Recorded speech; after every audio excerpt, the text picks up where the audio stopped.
এই পৃথিবীর প্রত্যেকটা সফল মানুষের কাছে গিয়ে যদি তুমি জিজ্ঞেস করো এই পৃথিবীর সব থেকে বোকা মানুষ কারা, তখন দেখবে তারা প্রত্যেকেই একটাই উত্তর দেবে, যারা সময়ের মূল্য বোঝে না, যারা সময়কে সঠিকভাবে ব্যবহার করতে পারে না, যারা সময়ের মূল্য বোঝে না, সময়কে সঠিকভাবে ব্যবহার করতে পারে না। তাদের বাবার বা তাদের কাছে যত টাকাই থাক না কেন, তারা সেই টাকাকে ধরে রাখতে পারবে না। একদিন তারা দেউলিয়া হয়ে যাবে। একটা মেয়ে বাবা আর ছেলে বাস করতো। বাবা ছিল ব্যবসায়ী। সে ব্যবসায়ী হওয়ার কারণে তার কাছে সময়ের মূল্য ছিল অনেক, আর ছেলের কাছে সময়ের কোনো মূল্যই ছিল না। হেলায় খেলায় কাটিয়ে দিত, বাবার কাছ থেকে টাকা নিত, আর বন্ধু বান্ধব নিয়ে আড্ডায় মেতে থাকতো। লেখাপড়া বা কাজ কোনোটাই সে ভালো মতো করতো না। বাবা অনেক বোঝানোর পরেও তাকে কিছুতেই বুঝাতে পারছিল না। সে বলতো, আমার বাবার এত টাকা থাকতে আমি কেন কাজ করব, আমি কেন লেখাপড়া করব, আমার বাবার যত টাকা আছে তা যদি আমি সারা জীবন বসেও খাই তাহলেও ফুরাবে না। বাবা ছেলেকে নিয়ে সবসময় টেনশন করতো, কারণ তার যতই টাকা থাকুক না কেন, সে যদি এই টাকাগুলো ধরে না রাখতে পারে তাহলে সে একটা সময় দেউলিয়া হয়ে যাবে, রাস্তা ফকির হয়ে যাবে। টাকা সে ধরে রাখতে পারে, যে টাকা রোজগার করতে পারে, যে টাকা রোজগার করতে পারে না সে কখনো ধরেও রাখতে পারে না। অনেক চেষ্টা করেও বাবা তার ছেলেকে বোঝাতে পারলো না। তারপর সে মনে মনে ভাবলো তাকে একটি বাস্তব উদাহরণ দিয়ে চোখে আঙুল দিয়ে বুঝিয়ে দিতে হবে। তারপর বাবা সিদ্ধান্ত নিল যে একদিন তিনি ঘুরতে যাবে ছেলেকে নিয়ে। ছেলেকে বললেন, আর গাড়ি করে তারা ঘুরতে বের হলেন একটা পার্কের উদ্দেশ্যে। সেই পার্কের সামনে যেতে দেখলেন তিনজন ফকির ভিক্ষে করতেছে। তারপর সেই তিনজন ফকিরের সামনে গিয়ে তিনজন ফকিরকে 1 লক্ষ করে টাকা দিয়ে দিলেন। 1 লক্ষ করে টাকা পেয়ে ফকিরা খুশিতে আত্মহারা হয়ে গেল।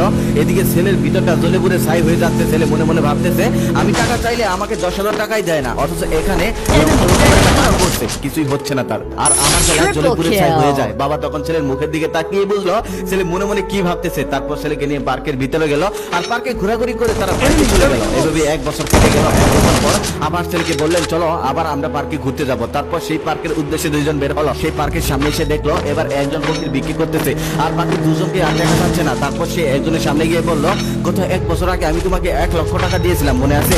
লোকটা তখন বললো, হ্যাঁ আমার মনে আছে, আপনি আমাকে 1 লক্ষ টাকা দিয়েছেন। তখন লোকটা বললো, আমি তোমাকে 1 লক্ষ টাকা দেওয়ার পরে তুমি আজও কোনো ভিক্ষা করতেছো? লোকটা তখন বললো, আমি ভুল করেছি, আর ভুলের কারণে আজও আমাকে ভিক্ষা করতে হচ্ছে। আপনি যখন আমাকে 1 লক্ষ টাকা দিয়েছিলেন তখন আমি এতটাই খুশি হয়েছিলাম যে আমি অনেক টাকার মালিক হয়ে গেছি। তারপর আমি ভাবলাম এই টাকা আমার কখনোই শেষ হবে না। তারপর থেকে আমি আর কখনোই ভিক্ষা করিনি।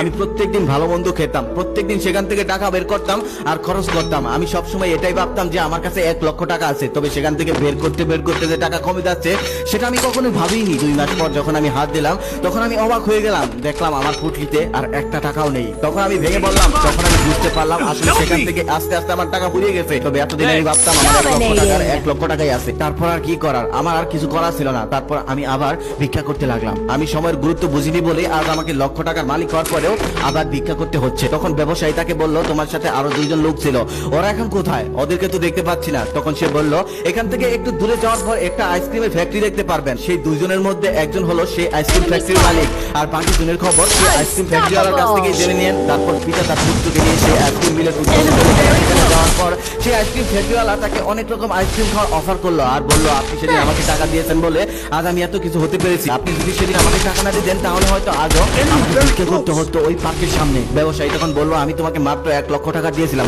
সেই 1 লক্ষ টাকা থেকে তুমি এত বড় বিজনেস কি করে দাঁড় করালে? আইসক্রিম ফ্যাক্টরির মালিক তখন বলেন, আপনি আমাকে যে টাকাটা দিয়েছিলেন সেটা আমি টাকা হিসেবে নয়, সেটা আমি একটা সুযোগ হিসেবে নিয়েছিলাম। আপনি আমাকে যে টাকা দিয়েছিলেন সেটা দিয়ে আমি একটা ব্যবসা শুরু করি, আর সেই ব্যবসা থেকে আজ আমি অনেক বড় হয়েছি, সমাজে প্রতিষ্ঠিত হয়েছি। আজ কারো কাছে আর আমার হাত পাততে হয় না। স্ত্রী সন্তান নিয়ে আমি অনেক সুখে আছি, শান্তিতে আছি। ব্যবসায়ী তখন তাকে বলল, তোমাদের মধ্যে যে লম্বা করে একটা লোক ছিল সে এখন কোথায়? তাকে তো দেখতে পারলাম না। আইসক্রিম ফ্যাক্টরির মালিক তখন বলেন, আপনি যেদিন আমাদেরকে 1 লক্ষ করে টাকা দিয়েছিলেন সেদিন আমরা অনেক খুশি হয়েছিলাম। আমরা 2জন যে যার বাড়ি চলে যাই, তবে সে আর তার বাড়ি যায়নি।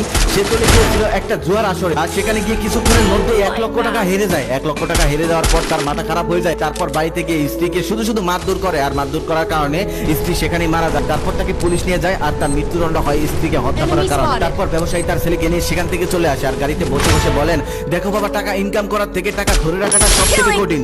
সবাই টাকা ধরে রাখতে পারে না, যে সময়ের মূল্য দিতে পারে না সে কখনোই টাকা পয়সা ধরে রাখতে পারে না। তোমার বাবা যতই টাকা থাকুক না কেন, তুমি যে এই টাকাগুলো ধরে রাখতে পারবে, তুমি যে সঠিক পথে চলতে পারবে, এটার কোনো গ্যারান্টি নেই। দেখো, আমি 3জন লোককে সমান টাকা দিয়েছিলাম। প্রথম জন সেই টাকাটা পেয়ে বুক বলে সেটা মেতে উঠেছিল, সময়ের কোনো মূল্য দেয়নি। সময়ের মূল্য না দেওয়ার কারণে কিছুদিনের মধ্যেই তাকে আবার তার আগের জায়গায় চলে যেতে হয়েছে। সে তার ভোগ বলে সেটা ধরে রাখতে পারেনি। আর দ্বিতীয় জন তার সময়ের মূল্য দিয়েছিল, টাকাকে সঠিক কাজে ব্যবহার করেছিল, যার কারণে আজ সে একজন সমাজের সম্মানিত ব্যক্তি, সুখে শান্তিতে জীবনযাপন করছে, দিন দিন আরো বড়ই হচ্ছে। আর তৃতীয় জন সেই টাকাটা পেয়ে সেই টাকার ওজন সহ্য করতে পারেনি, পথভ্রষ্ট হয়ে গেছে, তাই তার জীবনটাই শেষ হয়ে গেছে। দেখো, তোমার কাছে যত টাকাই থাকুক না কেন, তুমি যদি সময়ের মূল্য না দাও আর সেই টাকাগুলো সঠিক কাজে ব্যবহার না করতে পারো, তাহলে কিভাবে সেই টাকা তোমার কাছ থেকে চলে যাবে তুমি নিজেও বুঝতে পারবে না। দেখো, আমি একজন কৃষকের সন্তান ছিলাম। কৃষকের সন্তান থেকে আজ আমার যোগ্যতা যোগ্যতার কারণে এই পর্যন্ত এসেছি। আর তুমি যদি যোগ্যতা অর্জন করতে পারো তাহলে তুমি আমার থেকে উপরে যেতে পারবে, আর যদি তা না হয়